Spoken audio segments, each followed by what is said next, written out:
말씀 고린도전서 2장 10절부터 16절까지 말씀입니다. 고린도전서 2장 10절부터 마지막 절 16절까지 말씀입니다.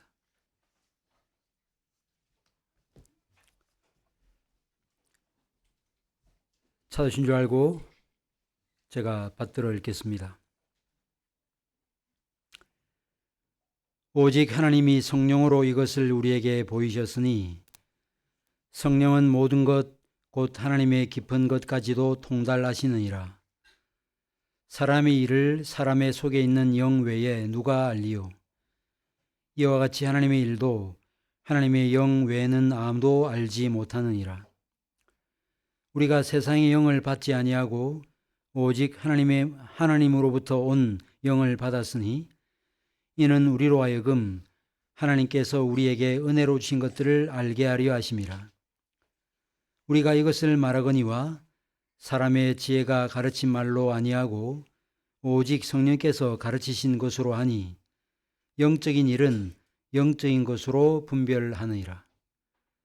육에 속한 사람은 하나님의 성령의 일을 받지 아니하나니 이는 그것들이 그에게는 어리석게 보이며 또 그는 그것들을 알 수도 없나니 그러한 일은 영적으로 분별되기 때문이라. 신령한 자는 모든 것을 판단하나 자기는 아무에게도 판단을 받지 아니하느니라. 누가 주의 마음을 알아서 주를 가르치겠느냐? 그러나 우리가 그리스도의 마음을 가졌느니라. 아멘.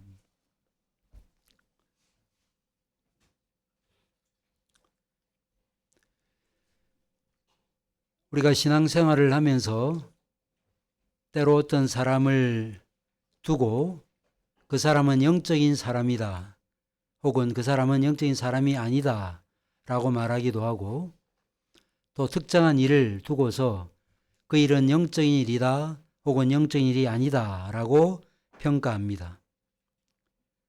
그렇다면 한 특정인을 두고서 영적인 사람이다 영적인 사람이 아니다 혹은 어떤 일을 두고 영적인 일이다 영적인 일이 아니다 라고 평가하는 기준이 무엇입니까?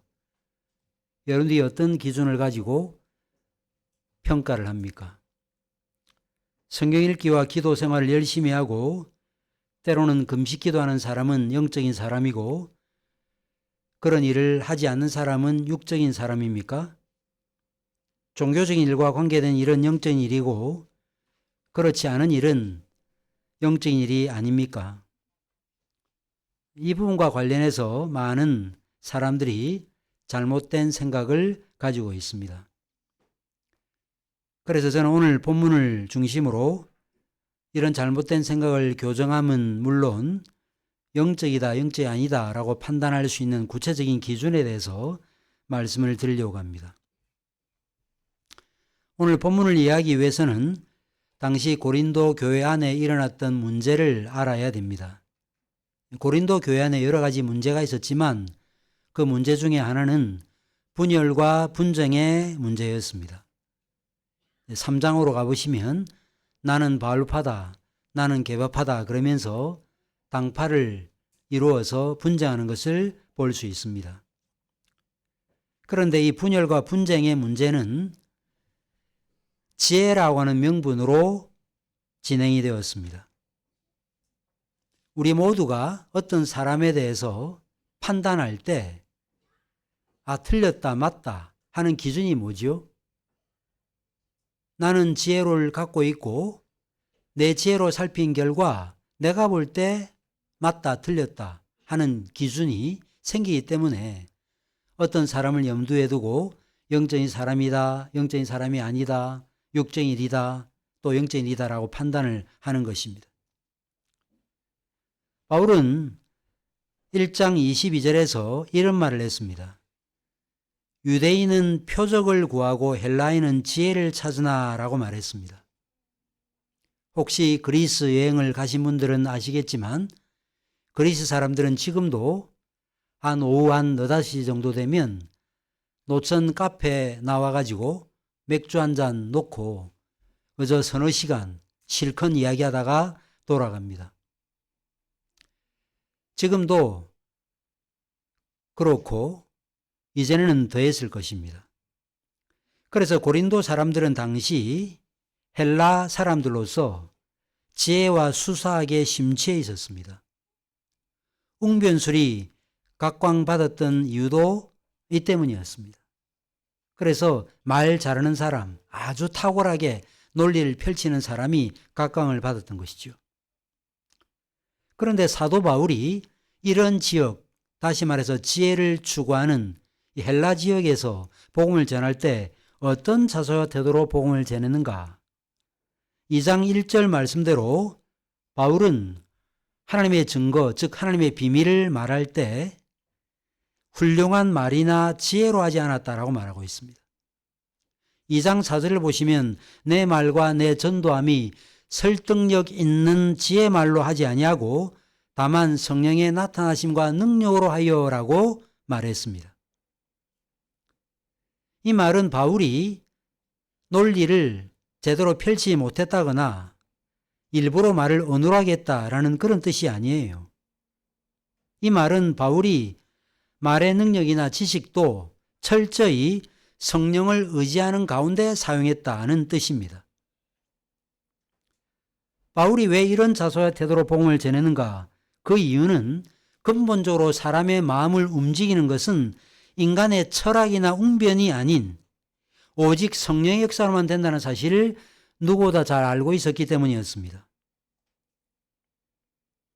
이런 사실을 누구보다도 인정하고 그리하여 성령의 도우심을 구하는 사람이 말씀 사역자라고 할 수 있겠고 또 말씀을 듣는 그리스도인이라고 할 수 있을 것입니다. 그렇다면 바울이 성령의 나타남심과 능력으로 했다라고 말했는데 도대체 성령의 역사라는 게 뭡니까? 많은 사람들은 성령의 역사라고 말하면 뭐 이렇게 잡아뜨리고 무슨 방언을 하고 혹은 병을 고치고 능력을 하는 것이라고 생각을 하지만 사실 성령의 역사 중에 가장 신비로운 역사는 죽은 영혼을 살려서 하나님의 말씀을 생명력 있는 말씀으로 받아들이게 하는 역사라고 할 수 있겠습니다. 다시 말해서 성령께서 친히 그 마음에 증거하여서 그로 하여금 믿게 하시는 역사, 이것이 성령의 역사 중에 가장 중요한 역사라고 할 수 있을 것입니다. 이런 사실을 말한 다음 바울은 2장 6절부터 10절까지 하나님의 비밀에 쌓여 있는 하나님의 지혜가 뭔지를 설명했습니다. 사랑하는 교회 여러분, 하나님의 지혜가 뭡니까? 하나님의 지혜는 무엇으로 나타났습니까? 하나님의 지혜는 그리스도를 통해서 구원하시려고 하는 하나님의 구원 계획으로 나타났습니다. 그런데 바울이 현 세계 통치자들은 이런 하나님의 지혜를 알지 못한다고 이야기를 하면서 만약에 그들이 하나님의 지혜를 알았더라면 영광의 주를 십자가에 못 박지 않았을 것이라고 말했습니다. 바울은 세상 통치자들이 철학과 웅변술로 수사학으로 무장한 사람들이 하나님의 지혜를 알지 못했다는 증거를 무엇으로 제시했는가? 하나님의 지혜의 결정체인 그리스도를 십자가에 못 박아 죽인 사건을 그 예로 든 것이에요. 우리가 복음서를 통해서 알고 있는 바대로 유대 지도자들은 예수님을 잡아 죽이려고 모의했습니다. 자신들의 지위와 기득권을 위협하는 예수님을 제거하는 이 일이야말로 흩어진 민심을 자신들에게 모으는 유일한 방법이라고 생각했던 것입니다. 그래서 예수님을 로마 법정에 호소해서 십자가에 못 박아 죽이려고 했던 것입니다. 이 일에 적극적으로 앞장섰던 사람이 누구냐면 그 해에 제상으로 부름받았던 가야바라고 하는 제상이었습니다. 그래서 이 제상을 비롯한 지도자들이 예수님을 잡으려고 했는데 본래는 유월절 명절에 잡으려고 하지 않았습니다. 그 이유는 사람들이 많이 모이는 명절에 예수님을 잡으면 민심이 요동칠까 두려웠기 때문이었습니다. 그런데 이런 기존의 생각과는 달리 예수께서 잡혀 죽으신 그의 대상이었던 이 가야바가 예수를 십자가에 못 박는 일에 앞장서게 되고 결론적으로 이 대장의 주도로 사실은 자신들이 매년 해왔던 일, 1년에 한 차례 온 백성의 죄를 대신하여 속죄제물을 드렸잖아요. 그 일을 수행했던 가야바가 실제로 그 일을 이루는 일을 자기 손으로 하고 만 거예요. 인간이 가장 저항하고 인간이 부인하는 그 일을 통해서 하나님께서 본래 계획하시는 일이 이루어지게 된다는 것입니다. 그래서 예수를 반대하려고 했던 그 일이 실제로 하나님의 뜻을 이루는 그런 일에 수종드는 그런 일을 하고 만 것입니다. 바울은 9절에서 이런 하나님의 구원 계획은 인간의 머리로 상상할 수 없었던 것이요 사람의 마음에 떠오르지도 않았던 것이라고 말씀하고 있습니다. 이것은 도무지 사람의 아이디어와 생각에서 나타날 수 없었던 것이라고 말씀하고 있는 것입니다. 그런데 여러분과 저는 이 복음의 도리를 알게 되었잖아요. 세상 지혜로는 도무지 깨달을 수 없었던 이 복음의 도리를 우리는 어떻게 알게 되었습니까? 어떻게 하나님께서 이 복음의 비밀을 우리에게 보이시게 되었을까요? 10절에 보니 오직 하나님이 성령으로 이것을 우리에게 보이셨다고 말씀하고 있습니다. 여기 보이셨다는 말은 본래 계시하셨다는 뜻입니다. 여러분들 계시의 특징이 무엇입니까? 계시의 특징이 무엇이죠? 계시의 특징은 인격을 갖고 있는 존재가 자신의 마음과 생각을 열어 보여주지 아니하면 아무것도 알 수 없다는 것입니다. 하나님의 비밀을 나타내는 계시의 주체자인 하나님이 계시해 주지 아니하면 아무것도 알 수 없는 것이 계시의 특징입니다. 또 하나 계시의 특징 중에 하나는 제한성이라는 것입니다. 제한성이라는 말은 하나님의 계시가 모든 사람에게 열려져 있지 않다는 거예요. 어떤 특정 사람들에게만 이 계시가 알려진다 하는 것입니다. 여러분들이 비밀이 모든 사람이 다 아는 것이라면 그것은 비밀이 될 수 없죠. 계시도 마찬가지입니다. 하나님께서 보여주신 사람만 알게 되는 것이 계시의 특징이라고 할 수 있는 것입니다. 그러면 이런 하나님의 지혜, 하나님의 계시가 누구에게 열려 있는가? 9절을 보니 자기를 사랑하는 자들을 위하여 예비하신 모든 것이라는 표현이 나타나고 있습니다. 자기를 사랑하는 자들이라고 되어 있는데 하나님을 사랑하는 사람이라는 뜻이 아니고요. 하나님이 먼저 사랑하심으로 인해 하나님을 사랑하게 된 자들을 가리킵니다. 우리 편에서 먼저 하나님을 사랑하게 된 것이 아니고 하나님께서 우리를 사랑하심으로 하나님을 사랑하게 된 자를 가리킵니다. 그래서 계시는 누구에게 주어지는가? 하나님이 사랑하시는 자에게만 주어집니다. 마태복음 11장에서는 우리 주님께서 뭐라고 말씀하였죠? 아들과 아버지의 뜻대로 계시를 받은 자만이 하나님의 계시를 알 수 있다라고 말했습니다. 자, 그러면 계시의 주체가 하나님이시고 우리에게 나타내 보이신 분이 하나님이시고 그 다음에 그 계시를 받는 대상, 이 사람이라고 하면 이 계시가 어떻게 우리에게 수납이 됩니까? 계시가 어떻게 우리에게 받아들이게 됩니까? 여러분들 여러분들이 어떻게 알 수 있죠? 제가 저를 여러분들에게 열어 보일 때 여러분이 저를 알 수 있습니다. 하나님은 어떻게 알 수 있죠? 하나님 그분께서 자신을 열어 보이실 때만 우리 하나님을 알 수 있습니다. 바울은 이를 두고서 11장 하반절에 하나님의 영, 곧 성령으로 말미암아 되어진다라고 주장하고 있습니다. 하나님의 영은 곧 성령을 가리키죠. 10절에 의하면 성령은 어떤 분인가? 성령은 모든 것, 곧 하나님의 깊은 것이라도 통달한다는 말은 살피신다는 뜻인데 하나님의 깊은 것이라도 살피시는 분이라고 말씀하고 있습니다. 성령은 인격적인 존재고 신적인 존재입니다. 성부, 성자, 성령 동일한 하나님이시죠. 이런 분이 역사하실 때 모든 것, 곧 하나님의 깊은 것까지라도 알 수 있습니다. 우리말 성경에는 모든 것, 곧 하나님의 깊은 것이라고 말해서 모든 것과 깊은 것이 같은 것처럼 그렇게 번역이 되어졌는데, 사실 이것을 좀 정확하게 번역하면 모든 것, 심지어는 하나님의 깊은 것이라는 뜻입니다. 똑같은 게 아니고요. 모든 것, 심지어는 하나님의 깊은 것까지도 통달하신다는 말입니다. 따라서 모든 것과 깊은 것은 서로 다른 내용으로 이해되겠죠. 그래서 모든 것은 뭘 가리키는가?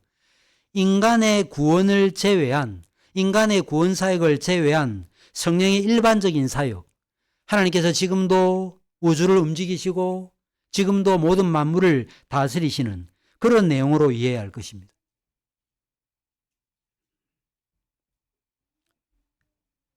이와 달리 하나님의 깊은 것이라고 하는 것은 아까도 말했죠. 인간의 마음에 떠오르지도 않았다. 인간의 아이디어에서 도무지 나타났다고 할 수 없었던 그런 것이라고 말했죠. 바로 그것이 뭡니까? 인간의 구속과 관련된 특별한 계획입니다. 다시 말해서 하나님 그분이신 분이 인간이 되시고 인간의 모든 죄와 악의 총체 결과인 십자가를 통해서 인간의 구원이 완성되는 바로 이것이 바로 특별한 것이라고 할 수 있겠습니다. 이처럼 성령께서는 하나님께서 마음에 품고 계신 것, 일반적인 뜻만이 아니라 그리스도를 통해서 성취하신 하나님의 구원 계획도 우리에게 계시할 수 있는 거죠. 왜 그런가? 하나님은 하나님의 깊은 것을 아시는 분이기 때문이라. 그것이 가능하다고 지금 말씀하고 있습니다. 바울은 이 사실을 좀 더 쉽게 설명하기 위해서 11절에서 사람의 영혼과 사람과 가지는, 사람에 대해서 가지는 관계를 하나님의 영이 하나님께 대해서 가지는 관계로 유비해서 설명하고 있습니다. 인간의 영은 인간 자아의 중심이고 모든 의식의 중심입니다. 인간은 이 영을 통해서, 영혼이 있기 때문에 자기 마음속에 있는 것, 또 생각하는 것, 이런 것들을 느끼고 뜻하는 바를 알 수 있는 것입니다. 저를 제일 잘 아는 존재는 제 자신뿐이에요. 제가 여러분들에게 어떤 말도 하지 아니하면 제가 어떤 존재인지 여러분들은 알 수 없는 것입니다. 자기 자신만이 자기 내면에서 벌어지는 일을 알 수 있고, 그리고 그것을 입으로 혹은 글로 표현하지 않으면 다른 사람은 그 사람의 생각과 마음에 있는 것을 알 수 없는 것입니다. 이런 것을 유비로 하여 하나님도 마찬가지라고 말씀하고 있습니다. 하나님의 마음에 있는 것이 무엇인지, 인생을 향한 하나님의 구원 계획이 무엇인지, 이것은 누가 아는가? 오직 성령만이 아신다고 이야기하고 있습니다. 그리고 하나님께서 자신의 생각을 계시하지 아니하면 우리로서는 하나님의 것, 하나님의 생각을 알 수 없는 것입니다. 이처럼 바울이 하나님의 영과 우리와의 관계를 유비로 성령과 하나님과의 관계를 설명하긴 했지만, 그러나 영과, 즉 영혼과 우리와의 관계, 또 성령과 하나님과의 관계, 이 두 가지가 완벽하게 조화를 이루지는 않습니다. 우리의 영혼은 우리 안에만 있어요. 영혼이 우리에게서 빠져나가면 우리는 죽음이죠. 더 이상 사람으로서 기능할 수 없습니다. 생각하거나 말하거나 깨달을 수 없는 것입니다. 그래서 사람과 사람의 영혼과의 관계는 내재적 관계죠. 영혼이 우리 안에 머물러 있을 때 우리는 자각하고 느끼고 말할 수 있습니다. 그러나 하나님의 영과 하나님과의 관계는 내재적 관계이기도 하지만 하나님의 영은 하나님으로부터 나오실 수 있어요. 여러분들 잘 아시죠? 우리 주님께서 요한복음 15장 26절에서 그렇게 말씀하였죠. 내가 보혜사 성령, 진리의 성령을 보내겠다라고 말씀하면서 그 성령을 뭐라고 설명했습니까? 아버지께로부터 나오시는 성령, 내 이름으로 보낼 성령이라고 말했죠. 그래서 성령은 하나님 안에 계시면서도 나오실 수 있는 그런 존재라고 하는 점에서 영혼과 인간과의 관계가 똑같은 것으로 성령과 하나님과의 관계를 설명할 수는 없다 하는 것입니다. 그러나 어쨌든 분명한 것은 저의 영혼이 저를 아는 것처럼 성령만이 하나님 그분이 어떤 분이신지를 안다라고 하는 사실입니다. 여러분들 하나님이나 혹은 하나님의 지혜를 알 수 있는 자질은 태어날 때 갖추는 게 아니에요. 우리가 태어나면서 하나님이 누구신지 알 수 있는 자질과 능력을 가지고 태어나는 게 아닌 것입니다. 오직 성령을 통해서만 알 수 있습니다. 그래서 복음이라고 하는 것이 오직 성령을 통해서만 깨달아지는 것이라고 하면 하나님과 하나님의 비밀인 복음을 인간이 갖고 있는 이성이나 직관으로 이해하려고 하는 것보다 미련한 짓은 없다 하는 것입니다. 좀 배웠기 때문에 혹은 원어를 알기 때문에 성경을 더 잘 이해할 수 있으려 하는 생각은 큰 오산이라는 것이죠. 그래서 여러분들 잘 보시면 네로라 하는 사람도 오히려 복음을 거부하고요. 배워 먹지 못한 사람이라고 하는 말을 듣는 어떤 사람들은 복음을 기쁘게 받아들입니다.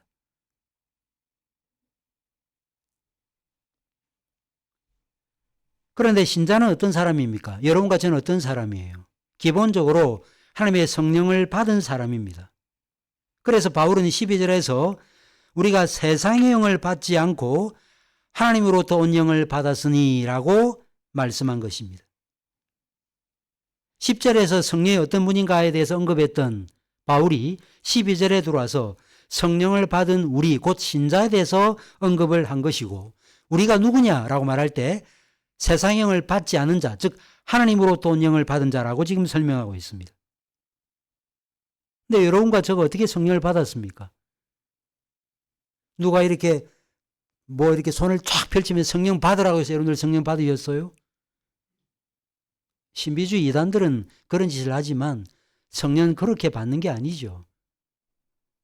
말씀의 사역자가 뭔데 성령을 받으라 마라 합니까?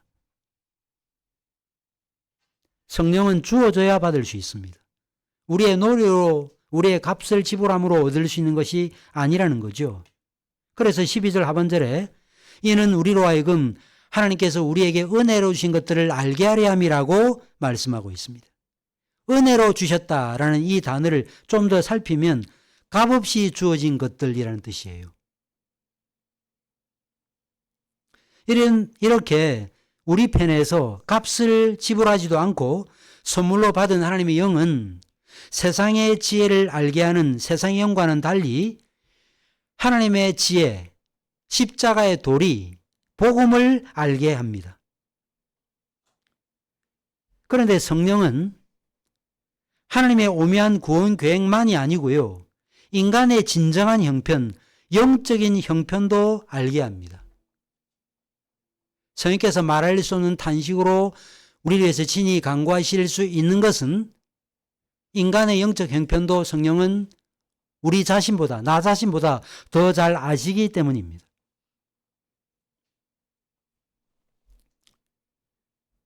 우리는 이를 통해서 뭘 깨달아야 됩니까? 나는 내가 잘 알아. 이런 말 함부로 하시면 안 돼요. 우리는 우리의 영적 실상을 제대로 잘 모릅니다. 우리의 출생지, 가족상, 뭘 잘하고 취미가 뭐고 그것은 말할 수 있을는지를 몰라도 자기 자신의 영적 실상을 제대로 파악하고 말하는 사람은 별로 없습니다. 성령께서 보여주셔야 알 수 있는 것입니다. 따라서 우리는 우리 스스로의 힘과 능력으로 살 수 있다는 헛된 망상을 버려야 됩니다. 하나님께서 지혜를 주셔야만, 은혜를 주셔야만 알 수 있다는 사실을 고백해야 할 것입니다. 바로 이것이 성령의 역사입니다. 이 일을 하시는 분이 성령님이세요. 자, 이런 성령의 은혜를 경험한 신자는 어떤 변화를 보이게 되는가? 하나님의 지혜를 사람의 지혜로 가르치는 말이 아니라 성령께서 가르치신 말로 선포하게 됩니다. 4절에서 내가 지혜에 권하는 말로 하지 않는다라고 말했죠. 헬라 사람들이 추구했던 수사학 웅변술로 하지 않는다고 말했죠. 13절에도 사람의 지혜로 가르친 말로 하지 않는다라고 말했습니다. 4절과 다 같은 말이에요. 그러니까 하나님의 영을 받은 신자는 제한적인 사람의 꾀와 지혜로 가르치려 하지 않는다는 거예요. 늘 성령을 의지한다는 것입니다. 연구하고 내가 묵상한 그런 결과가 아니라 성령을 전적으로 의지하고 의존함으로 얻어낸 그 결과물로서 가르친다라고 말하고 있습니다. 왜 그런 고백을 하고 있습니까? 인간 스스로는 하나님의 지혜를 알아낼 수 없을 뿐더러 사람의 지혜 말로는 설명하는데 한계가 있기 때문입니다. 복음을 아무리 설명해도 알아듣지 못한 사람은 무슨 소리 하는지 몰라요. 무슨 뜬구름 잡는 소리 하는가라고 생각합니다. 반면에 성령을 의지하는 사람은, 성령을 받은 사람은 2시간, 3시간 전해지는 말씀을 꿀과 송이 꿀보다 더 달게 듣는 것입니다. 신자는 이런 사실을 알기 때문에 성령의 지혜를 구해야 되고 가르칠 때도 성령의 가르침을 따라 가르쳐야 하는 것입니다. 하나님의 것을 깨닫고 가르치기 위해서는 성령의 가르치심이 있어야 되는 것이죠. 그래서 13절에 사람의 지혜로 가르친 말로 아니하고 오직 성령께서 가르치신 것으로 하니라고 말했습니다. 이게 말씀 사역자의 기본적인 자세와 태도입니다. 자, 그러면 성령이 뭘 가르치죠? 6절에 언급된 하나님의 지혜일 수도 있겠고 또 10절에 나타나고 있는 하나님의 깊은 것일 수도 있겠습니다. 어쨌든지 간에 하나님의 지혜든지 하나님의 깊은 것이든지 간에 하나님께서 이런 것들을 알리실 때 어떻게 알리시는가? 하나님의 영을 통해서 알리십니다. 설교하는 설교자나 설교를 듣는 교우들이 주일 공예배 전이나 토요일 날 설교 전에 성령의 조명하심의 은혜를 구하는 이유는 이 때문이죠. 그냥 내가 서면 전할 수 있다. 옛날 목회자 어른들이 목회자는 자다가도 일어나면 설교할 준비를 하라 그랬는데 물론 그런 준비를 해야 되겠지만 그냥 강단에 서기만 하면 설교할 수 있다라고 하는 이런 생각은 너무나 오만한 생각이죠. 하나님께서 깨닫게 해주셔야만 할 수 있는 것입니다.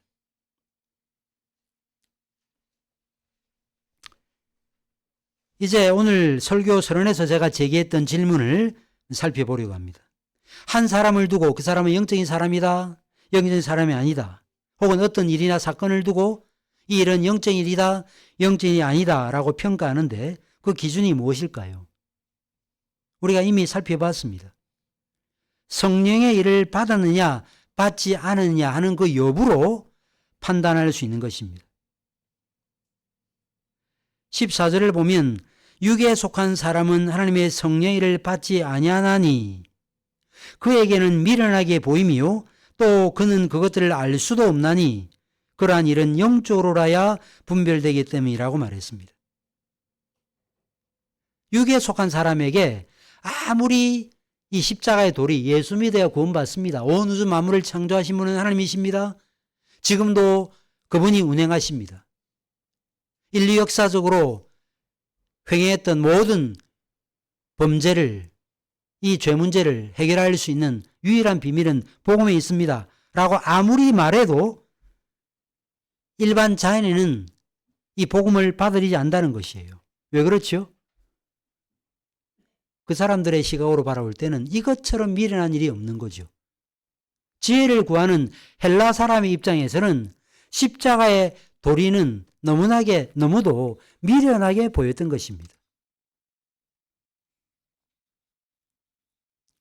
그래서 사도행전 17장을 읽어보시면 사도 바울이 아테네에 가서 복음을 전할 때 아테네 사람들이 어떤 반응을 보였습니까? 관심을 갖긴 가졌어요. 근데 그 관심은 자신들이 기존에 알고 있었던 모든 지식들을 다 버리고 받을 만한 그런 말씀이라고 하는 사실에 대한 관심이 아니었고, 기존에 알고 있던 이런저런 신들 중에 또 하나의 신종신이구나, 신종돌이구나에 대한 관심을 가졌던 것이죠. 세상 사람들은 그리스도의 십자가의 도리를 깨닫지 못합니다. 왜 그렇습니까? 하나님의 영을 받지 못했기 때문입니다. 바울은 이처럼 하나님의 영을 받지 못한 사람을 가리켜 14절에서 육에 속한 사람이라고 말했습니다. 여러분이 앞으로 고린도전서를 보실 때 주의하셔야 될 부분이 있습니다. 육에 속한 사람은 문자적으로 헬라어로 피시키코스라는 말인데 혼적인 사람입니다. 혼적인 사람. 3장 1절에 육신에 속한 자는 사르기코스, 구원받았지만 갓나나와 같은 삶을 살아가는 사람을 가리킵니다.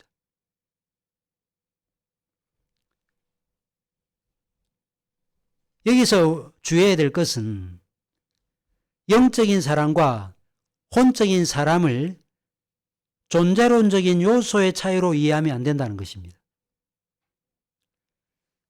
개혁주의 신학은 인간을 두 가지 요소로 만들어진 존재로 이해하죠. 그게 뭡니까? 육신과 영혼이죠.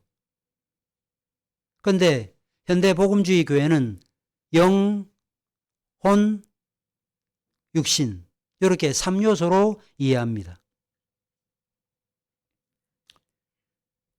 그래서 영적인 사람을 영과 혼과 몸을 가진 사람으로 이해하거나 혼적인 사람은 영은 없고 몸과 혼만 있는 사람으로 이해하면 안 됩니다.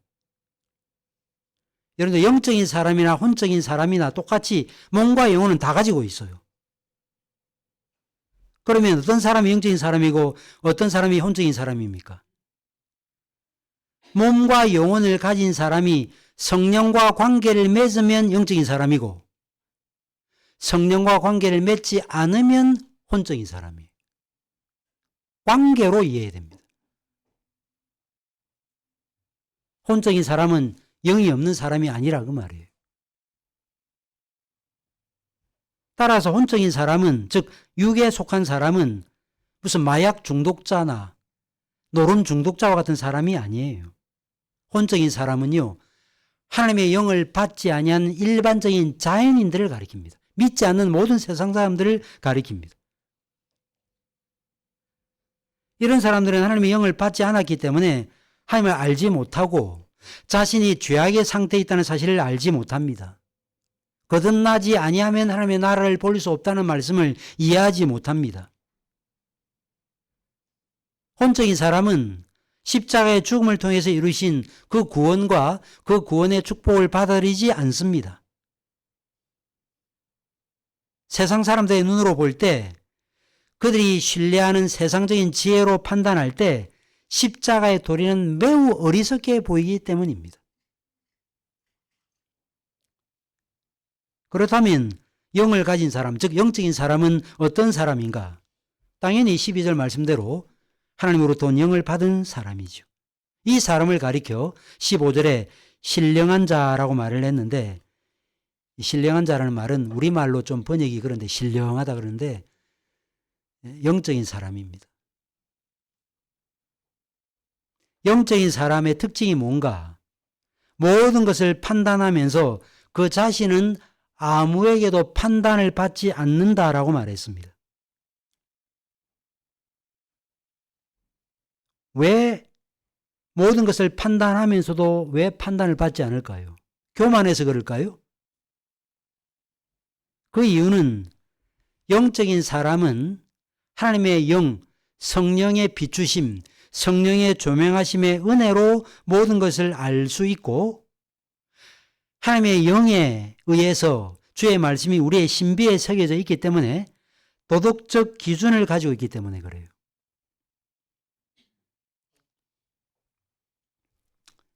제가 어깨를 다친 다음에는 로스팅을 하지 않습니다. 커피 로스팅을 하지 않아요. 그래서 로스팅 된 거를 삽니다. 그래서 제가 트린이라고 하는 카페에 가서 로스팅 된 커피를, 원두를 샀는데 500g짜리를 샀어요. 35,000원이었습니다. 그래서 샀습니다. 카드를 긁었어요. 근데 요즘에 다 핸드폰으로 뜨니까 뭐 얼마 나가는지 안 보죠. 그 즉시는. 영수증도 안 받죠. 근데 집에 와서 이렇게 딱 보니까 14,000원이 결제가 돼 있는 거예요. 참 번거롭지만 몇 시간 있다가 가서 내가 사실 500g 샀는데 결제가 14,000원밖에 안 됐다. 그래서 다시 취소하고 35,000원 결제를 했습니다. 잘했습니까? 기본이고 상식이죠. 이것은 뭐 잘했다 못했다 할 것도 아니에요, 사실은. 너무나 당연한 거예요.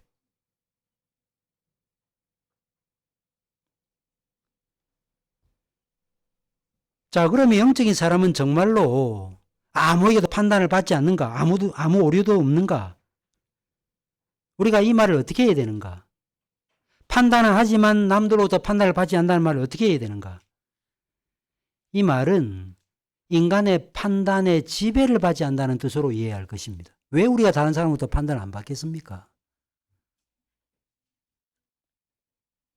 혼적인 사람, 곧 성령을 받지 못한 사람은 이 시대에만 살아가는 사람이에요. 눈으로 보는 것이 다라고 여기는 사람이죠.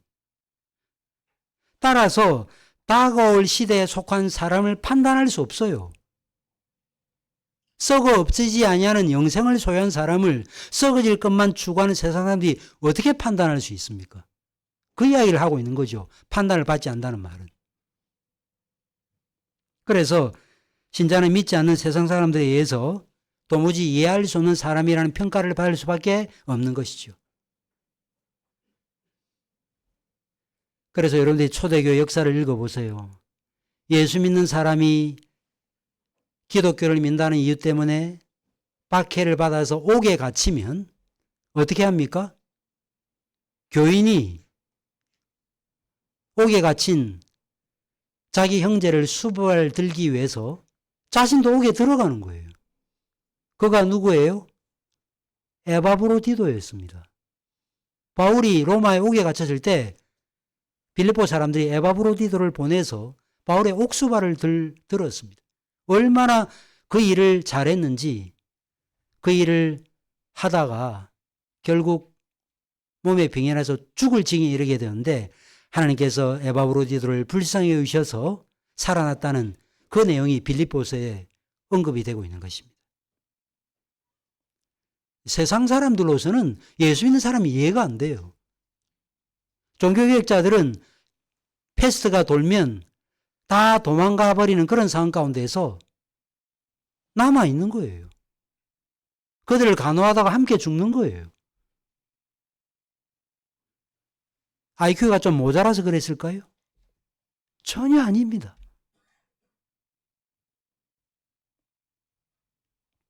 바울은 이것을 16절에서 이렇게 설명합니다. 신자들만이 삶의 실제를 정확하게 평가할 수 있는 이유는 무언가를 설명합니다. 뿐만 아니라 불신자들이 신자를 평가할 수 없는 이유를 설명하고 있습니다. 그것이 뭡니까? 그리스도의 마음을 가졌느냐, 갖지 않았느냐의 차이라는 거예요.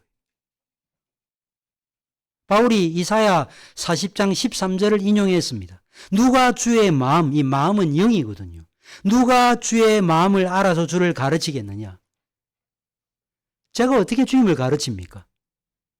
그러나 우리가 그리스도의 마음을 가졌느니라고 말씀하고 있습니다. 어떤 인간도 주님의 속마음을 헤아릴 수 없습니다. 하지만 계시하시고 감동하시는 성령을 받은 신자는 하나님의 지혜, 그리스도를 통한 하나님의 구원 계획을 아는 거죠.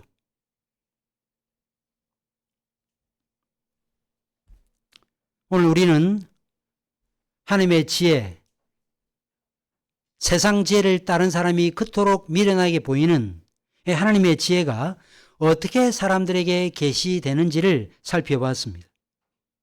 하나님은 죄인으로 하여금 의로운 자가 되게 하시고 거룩하게 살게 하시기 위해서 복음을 계시해 주셨는데 이 복음은 인간이 상상조차 못했던 것이라고 말했습니다. 그런데 하나님의 깊은 것들이라도 살피시고 통달하시는 성령께서 자연인인 우리에게 계시해 주셔서 여러분과 저는 혼적인 사람이 아닌 영적인 사람이 된 것입니다. 그래서 성령이 뭐냐라고 말하면 성령님은 성부, 성자, 성령 삼위 하나님이기도 하지만 성령님은 우리의 삶의 정체성이에요.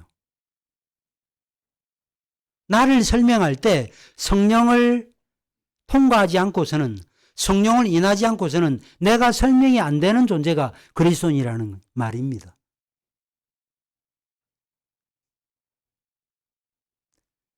우리는 그런 면에서 신앙생활을 우리의 본성을 기준으로 삼아서 판단하거나 해서는 안 됩니다.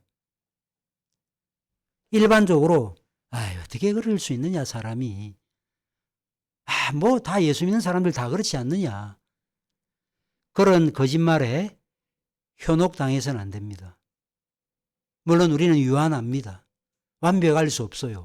그러나 늘 그런 기준, 인간적인 경향성, 이 시대의 보편적인 그리스도인들의 어떤 평균, 그것이 우리의 삶의 기준점이 돼서는 안 된다는 거예요.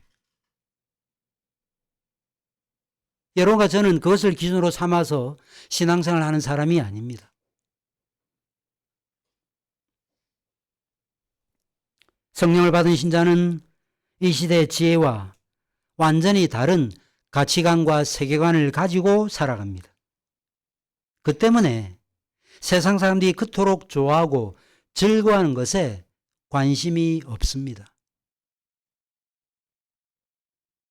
덧없이 지나가는 세월 속에서 정말로 하나님이 가치 있다 하신 그 일에 목숨을 거는 겁니다.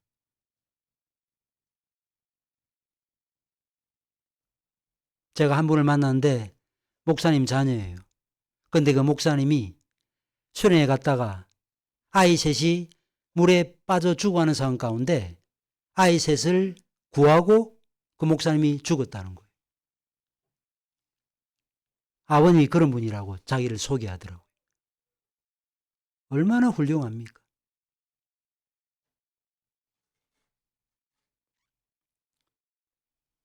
여러분과 저는 어떤 사람입니까? 눈에 보이지 아니하는 세계를 보는 것 같이 하여 살아가는 사람이죠. 믿음으로 하나님 그분의 임재 앞에서 그분을 두려워하면서 살아가는 사람 아니겠습니까? 어떻게 우리가 이런 사람이 될 수 있었습니까? 여러분과 제가 다른 사람보다 훨씬 더 IQ가 높아서 지혜로워서 그런 사람이 될 수 있었습니까? 천만의 말씀이죠. 하나님을 아는 것은 발견의 문제가 아닌 계시의 문제입니다. 내가 깨닫고 찾아가서 획득해낸 전리품이 아니에요. 하나님이 거두시는 선물입니다. 베드로의 신앙 고백, 주는 그리스도시요 살아계신 하나님의 아들입니다라는 그 신앙 고백을 베드로가 했을 때 주님께서 뭐라고 말씀하셨습니까? 이를 내게 알게 하시는 혈육이 아니요 하늘에 계신 내 아버지시라고 말씀했습니다. 하나님께서 계시해 주셔야 알 수 있습니다. 그렇다면 우리가 하나님이 누구신지 알고 복음의 비밀을 깨달았다는 것을 내가 행한 것처럼 자랑할 수 있겠습니까? 그럴 수 없습니다. 아무도 자랑할 수 없습니다. 여러분들이 누구보다 좀 더 잘 아세요? 복음의 도리를 좀 더 잘 아십니까? 누구보다 더 열심을 가지고 하나님을 섬기세요? 그래서 여러분들이 자랑하십니까? 나는 남보다 그래도 낫다라고 하는 생각을 가지고 계십니까? 그것을 자랑할 수 없는 것입니다. 왜냐? 하나님을 아는 고유한 능력을 태어날 때부터 가지고 태어난 사람은 아무도 없고 하나님께서 다 주셔서 받은 것이기 때문이라 할 수 있겠습니다. 복음을 알기 위해서는 하나님이 자신을 계시해 주셔야 알 수 있다라고 하는 그 주도권을 하나님이 갖고 계시다는 사실도 알아야 되고 철저히 성령을 의지해야 된다는 사실도 알아야 되는 것입니다. 그 사실을 의식 안에서 늘 가지고 성령의 도우심을 구하는 사람이야말로 그리스도인이라 할 수 있는 것이고 그 사람이야말로 영적인 사람이라고 할 수 있는 것입니다. 기도하겠습니다.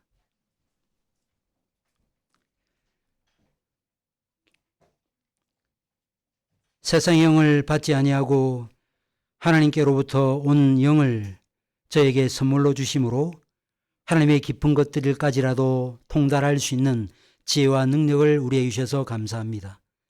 세상의 관점으로 바라볼 때 가장 어리석어 보이는 십자가의 도리를 조유로 깨닫게 하시고 믿게 하시고 하나님의 깊은 것들이라도 통달하시는 성령의 도심을 구하게 하시고 그리하여 하나님께로부터 배우게 하시고 배운 바를 하나님의 말씀으로 가르칠 수 있는 놀라운 능력을 우리에게 베풀어 주셔서 감사를 드립니다. 이 놀라운 복음의 도리를 알고 믿는 자답게 살게 하시되 내가 가진 것으로 자랑하지 않게 하시고 교만하지 않게 하시고 내가 가지고 있고 누리고 있는 그 모든 것들은 주께서 선물로 주신 것임을 기억하고 늘 하나님께 영광을 돌리는 송령의 삶을 살게 하시고 깨닫지 못하고 알지 못하는 무지하고 우둔한 사람들을 바라볼 때 안타까운 마음으로 기도하게 하시고 그 사람에게도 주의 성령께서 임하여서 하나님의 깊은 것들이라도 깨닫게 되는 이 놀라운 역사가 나타나기를 간구하며 기도할 수 있는 우리 모두가 될 수 있도록 은혜를 베풀어 주시옵소서. 말씀의 사람이 되게 하시고 영적인 사람이 되게 하시고 하나님께서 원하시는 뜻에 합당한 삶을 살기 위해서 성의 도심을 날마다 구하는 삶을 살아갈 수 있는 우리의 삶이 될 수 있도록 인도하여 주시옵소서. 살아계신 예수 그리스도의 이름으로 기도하옵나이다. 아멘.